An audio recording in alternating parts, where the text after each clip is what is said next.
शरारती बंदर। शरारती बंदर की कहानी। एक समय शहर से कुछ ही दूरी पर एक मंदिर का निर्माण किया जा रहा था। मंदिर में लकड़ी का काम बहुत तेजी से चल रहा था, इसलिए लकड़ी चीरने वाले बहुत से मजदूर काम करने लगे थे।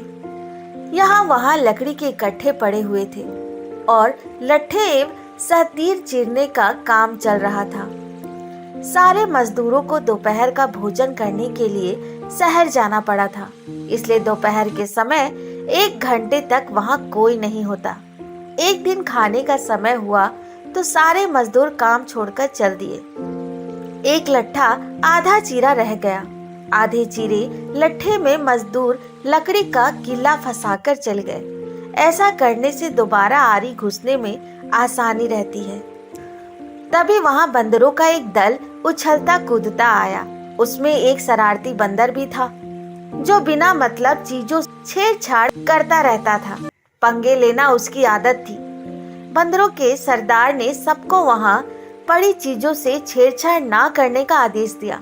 सारे बंदर पेड़ों की ओर चल दिए, पर ये शैतान बंदर सबकी नजर बचाकर पीछे रह गया। लगा अटखेलियां करने।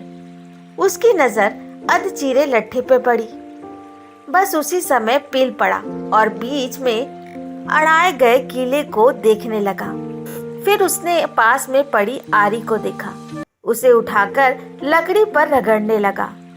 उससे तीर तीर की आवाज निकलने लगी तो उसने गुस्से से आरी पटक दी। उस बंदरों की भाषा में तीरू तीरू का अर्थ था निखट्टू। वह दोबारा लट्ठे के बीच फंसे किले को देखने लगा। उसके दिमाग में शैतानी होने लगा। इस किले के लट्ठे के बीच से वह निकाल दिया जाए तो क्या होगा। वह अब किले को पकड़कर उसे बाहर निकालने के लिए जोर आजमाने लगा। लट्ठे के बीच फंसाया गया किला तो 2 पट्टों के बीच बहुत मजबूती से जकड़ा गया था, क्योंकि लट्ठे के 2 पार्ट बहुत मजबूत और स्प्रिंग वाले क्लिक की तरह उसे दबाए रहते थे। बंदर खूब जोर लगाकर उसे हिलाने की कोशिश करने लगा।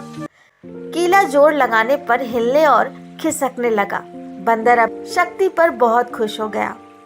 वह और जोर से खो खो करके किला सरकाने लगा। मुश्ती के बीच बंदर की पूंछ 2 पट्टों के बीच आ गई, जिसका उसे पता ही नहीं लगा। उसने उत्साहित होकर एक जोरदार झटका मारा और जैसे ही किला बाहर खिसा, लट्ठे के 2 चीरे भाग फटाक से क्लिक की तरह जुड़ गए और बीच में फंस गई बंदर की पूंछ। बंदर चिल्ला उठा। तभी मजदूर वहां लौटे। उन्हें देखते ही बंदर ने भागने की जोर लगाया। उसकी पूंछ टूट गई। वह चीखता हुआ टूटी पूंछ लेकर भागा। कहते हैं कि बिना सोचे समझे कोई भी काम नहीं करना चाहिए। तो आज की कहानी इसी पर आधारित थी।